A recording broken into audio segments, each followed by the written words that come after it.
Hey everybody, it is Quicken, and welcome back to 5 Fact Friday.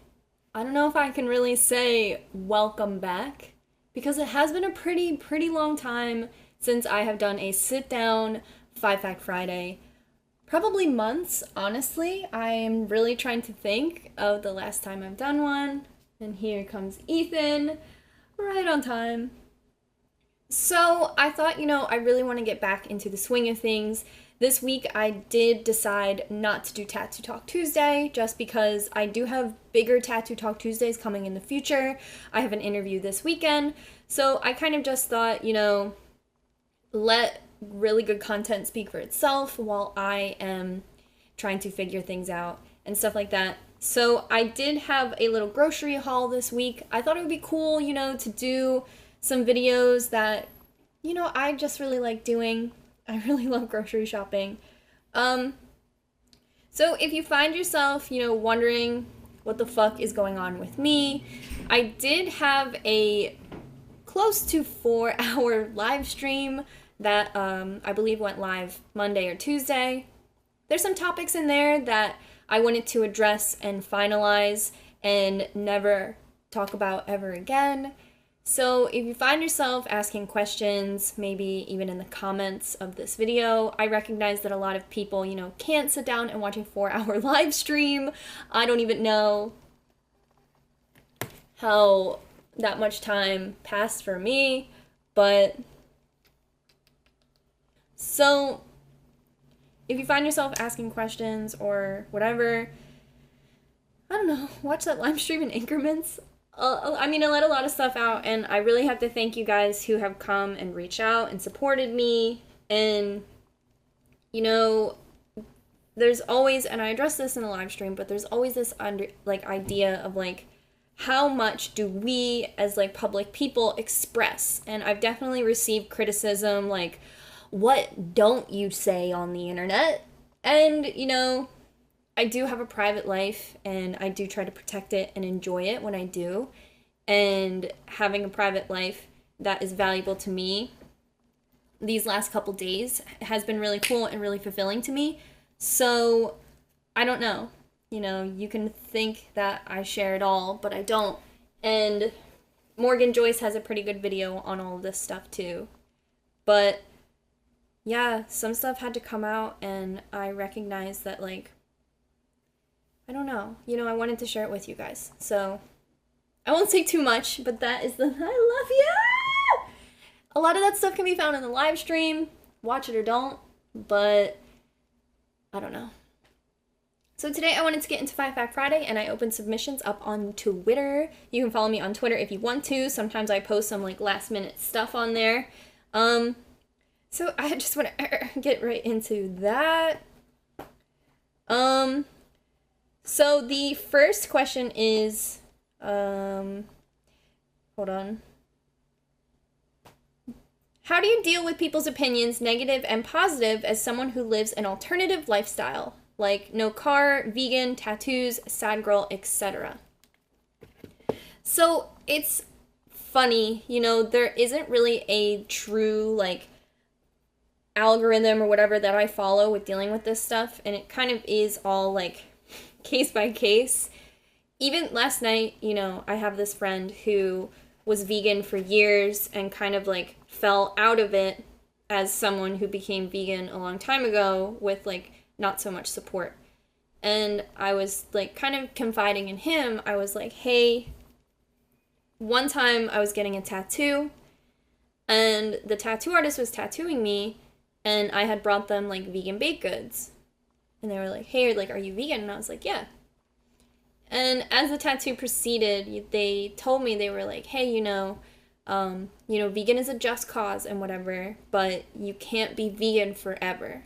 They were like, your body will start to deteriorate, and no matter what you do, no matter how long you're vegan, you can only ever be vegan for about 10 years before your body will shut down. And, at the time, even now, still, honestly, I was like, well, that's okay. And I'm ready to, whatever happens, happens. And I remember telling my friend, I was like, that guy was such a dick. Who says that? And my friend was like, well, I think you need to exercise a better response in case it happens again. And I said, well, my response is, then let it kill me. And my friend was like, well, I kind of feel like that's my little, like, fuck you answer. Like, okay, yeah, well, I'll just go down with the vegan ship. But my friend was like, what if you offered up a dialogue that was more important and more impactful than, let me die? And I really thought about that because I was like, what is my role in living an alternative lifestyle? Am I here to constantly educate?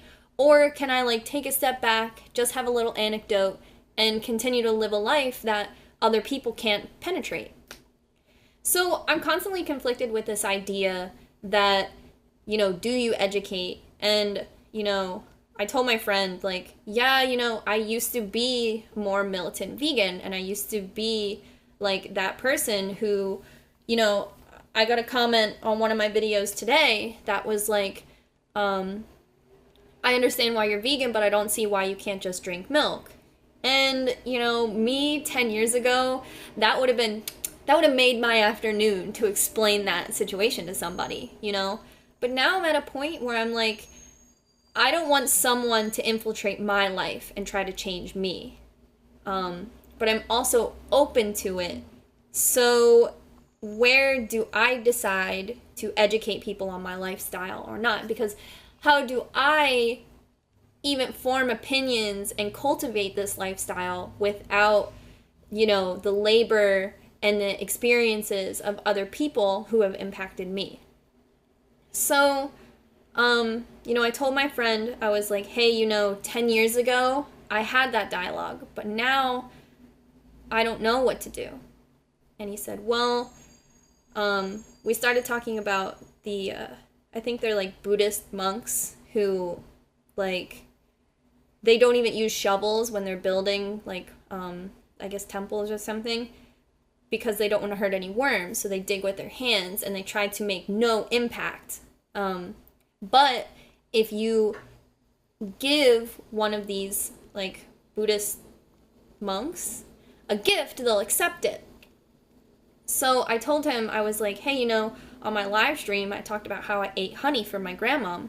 And he said, well, you have to decide, are you like these monks who accept gifts because they would rather be accommodating and accept people and accept gifts, and they would rather, continue to accept kindness, or do you want to be someone who is rejectful? So I don't know, a little bit off subject, but the way I protect my lifestyle definitely comes on a case-by-case kind of situation. And there are people who definitely accept me and pull me in. But the people who reject you and push you out, it's kind of just I don't know.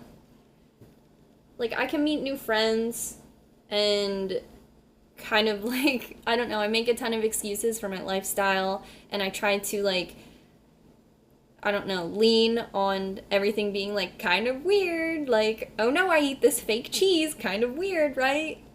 But I definitely do stand behind my beliefs 100% and would teach somebody anything, really.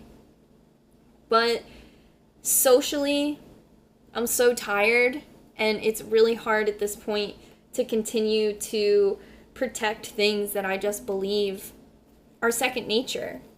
I don't know. The other night, I feel like I got so much flack for talking about feeding Ethan cat food. But, I mean, I also have friends who work in, nature preservation, who, find alligators and restore them back to health and feed them meat and love them. And, rescue, baby squirrels and stuff like that. And, I just think if a vegan fucking police person came in and was like, okay, you rescued that alligator, but are you really gonna feed it chicken? It's it doesn't help the cause. And my sleepy baby. And I don't feel like I rescued Ethan, he came into my life and now he's a part of me. But I don't know. Sometimes it's so exhausting to protect and represent your lifestyle to a person who's going to reject it? So I don't know if I really answered this question super well, but the people who are interested and come to you with an open heart and just want to understand and learn and maybe take something from you and learn something from you, I'm so open and receptive to it. But my friends who just want to spend time with me and could give a fuck about a lecture, like, yeah, I'm vegan, it's silly, let's move on. And then the people who want to fight you on it, I just have no energy for, because honestly, are you just a fucking sleep? I love you. Honestly, the people who want to have a constructive conversation with you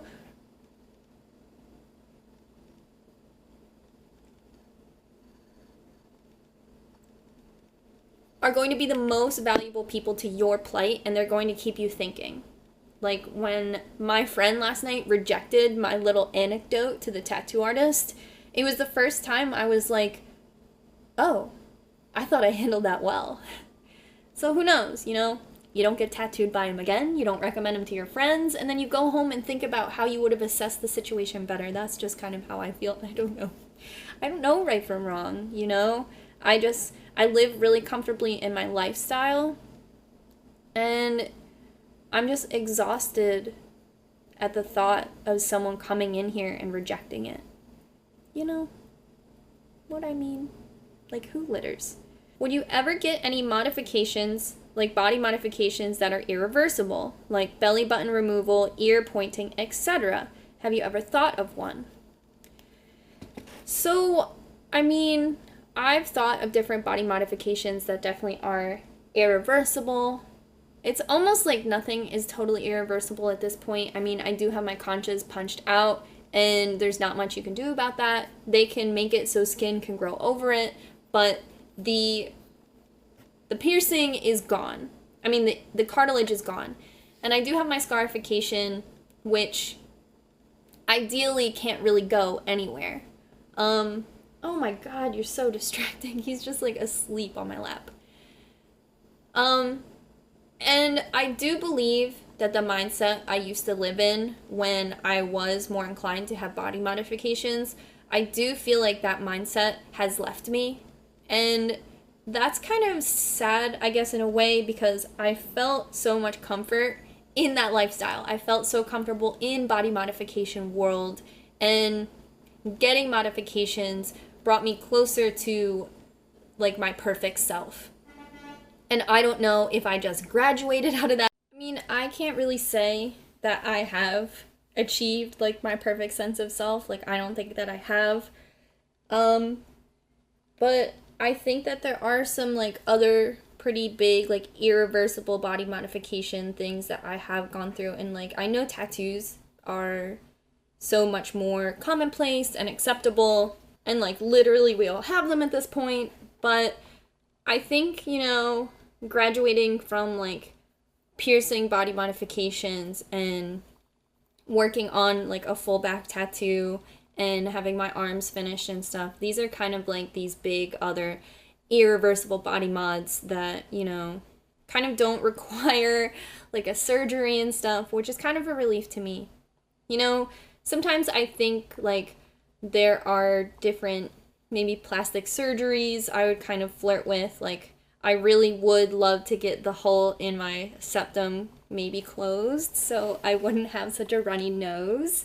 I know I watched Marzia's video on how I guess she had a deviated septum and she got some plastic surgery to clear that up. Sometimes I think of that, like, I don't know, more practical body mods that like help my life. Maybe little magnet fingers. I don't know, but I do have a consultation with Mark Cross at the end of the month, so July, for the rest of my back tattoo. So finishing my back, you know, getting tattoos fucking hurt. They hurt so badly, and it's a huge body mod. I don't know. And having my the rest of my back finished is definitely going to take like a huge physical toll on me, and I have started saving for it, so a financial toll. And you know, now I'm healing it by myself in this apartment, and like that's kind of scary too, but I don't know. I wonder when all this stuff will end. But it's not anytime soon, but there aren't like any like big top secret like dead serious body mods that I'm interested in. Maybe get the scars on my nose fixed. I do have like lots of like microdermal scarring, lots of scarring. And then having my earlobes reconstructed. I never knew I would get that done, and that was kind of big. So who knows what I'll wake up and get done.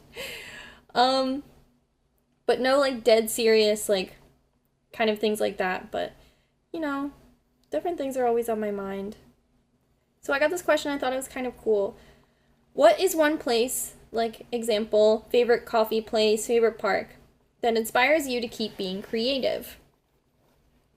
So I thought that this question was really interesting. I don't really know if I have an amazing answer for it, but I think something that keeps me creative is like, I guess being able to get to a place by myself, like spending time by myself, kind of brings me into that inspirational kind of feel. And like, I definitely can go to a coffee shop and feel good. Like, last week I took all my zine stuff to the coffee shop and just kind of worked outside, and it was really cool. Like, my friend came and interrupted me, but for a moment I was really like in a creative place. And a lot of that like creative energy does come from being able to unwind and unlock. And if you're familiar with Philadelphia, there is this tunnel called the 5th Street Tunnel, and it's a vehicle and bicycle tunnel only. Like, there is not a pedestrian tunnel. And sometimes and it goes underneath the Ben Franklin Bridge, so you can get to the other part of the city, and it like takes you away from the Ben Franklin Bridge like commuter traffic into New Jersey. So you go underneath all of these people. And the bridge, like, whenever I go in there, like, if it's raining, the bridge offers you like sanctuary, and it's always like really like warm under there in the winter, and then it's really cool under there in the summer. And I always used to be really scared of the bridge, and I would ride my bike like, here's the last moment of my life. There's always a bunch of mattresses thrown down here. But overcoming like little fears like that and just like taking in this like really cool bridge, this really cool tunnel. I love being in the 5th Street Tunnel and being by myself, and definitely like overcoming anything. Like, going to a new coffee shop for the very first time feels like a little overcoming of an obstacle, and I don't know. So that feeling, that like place of inspiration, not to like completely avoid the question, but I think like for me personally, that place exists inside of me, but I don't always have access to it. Like, I can't always pull it out, and lately it isn't here. It like isn't my apartment, but it is like riding my bike to the plateau in the middle of the night, and like going and doing something that like makes me have to be brave is really cool. And that's kind of where I've been pulling a ton of inspiration. And I went to like the Belmont Plateau in the middle of the night and came home and wrote like 3 poems, and I was like, cool. So I wish it was a coffee shop, and I wish it was a physical place and not something that I had to like tap into mentally. But at the same time, it's kind of exciting because you never know when it's going to happen. And it might just be like me walking to the coffee shop and there's a breeze, or like going through the 5th Street Tunnel and like letting go of the handlebars. Like, I don't know. I know it's a cop-out, but is it easy to travel around Philadelphia without a car? Would you suggest it? So I have definitely lived in both realms of having a car and not having a car. And I really, I moved to Philadelphia without a car. And my roommate and I, we lived our best lives without one. She taught me how to ride my bike in the city. She rode her bike like out of the city every single day to commute to work. And then ultimately when she moved out of the city, she literally put everything on her fucking bike, and that's how she moved out of the city. Like, I'm not kidding at all. For me, like in the winter, I kind of shut down, and I'm not like your average bike hero. Lately, the last couple weeks, I have been on my bike nonstop, and I love it. I really love that freedom, and it's honestly so fast. Like, riding my bike in the city, I get to work in half of the time. Now I have a new job, and I can get there in like 10 minutes. It's insane. If I was commuting, it would take at least a half hour, but my bike, you're right there. I really do love bike commuting, but there's only so much you can do on your bike. Honestly, like, you can kind of food shop if you're just buying a couple things, but you couldn't, like, really, like, go to Target if you needed to and stuff like that. But a lot of those things are very, like, suburban comforts. Like, if any of your friends live in New York City or even in Philadelphia, like, there's a lot of things that definitely keep me in my neighborhood. And there are a lot of things like from Target and from Wegmans that are definitely more comforts than things that you actually need. And I've been trying to get, oh my God. I've been trying to, is he serious? You know, lately, now that I don't have access to a vehicle because I did get really spoiled, like, being able to leave the city whenever I wanted and having a larger vehicle so I could just, like, put shit in it all the time. Growing out of that, I do feel, like, more in touch with my roots and more, like, feeling more like a scavenger and being able to find things that I have access to in my neighborhood, which is how my roommate and I used to live anyway. Her and I never had a car. I think it's completely doable. Like, I do love public transit, public transportation in Philadelphia. I mean, you can hear people say what they want about it. I've said plenty. But it's good. I mean, honestly, I can get to New York if I want to. I can get to my grandparents' house if I need to. It's not a perfect system, but now that I have a smartphone, using Lyft is something that definitely picks up a lot of the slack. And when I lived with my roommate, I did not have a smartphone, so her and I didn't have access to, like, Lyft or Uber or, like, your preference. So honestly, I think it's really doable. Like, even getting, like, some supplies for the apartment, I definitely took Lyft to, like, go to Target. Or if I'm going, like, major grocery shopping for my Whole Foods haul, like, I took a Lyft home. Everything's really doable.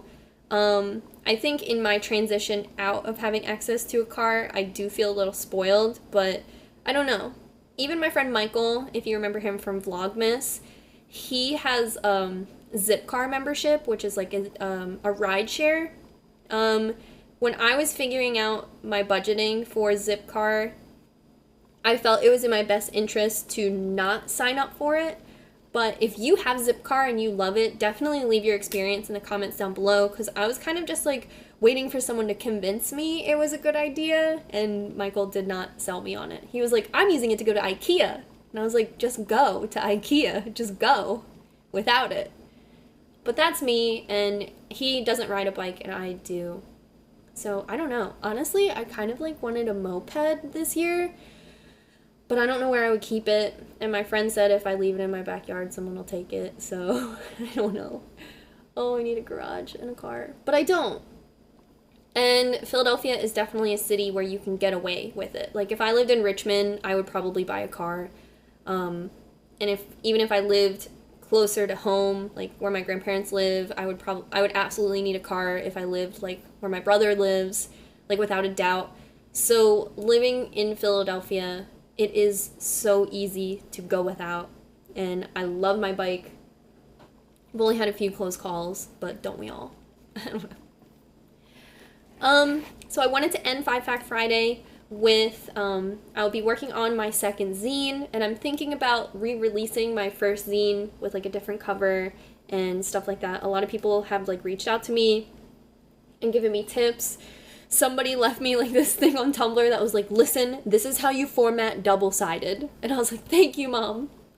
But yeah, you know, leave your comments down below. I want to get back into 5 Fact Friday and get back into Tap to Talk Tuesday and get back into my normal, regular routine. Before I was such a sad sack of shit, but this really helps. Thank you guys for tuning in, and thank you for submitting questions always. Leave your questions down below so I can look through them and have them for next week's 5 Fact Friday. Do you guys still like the show? I wasn't sure. But yeah, thank you guys always for tuning in, and until next week, bye.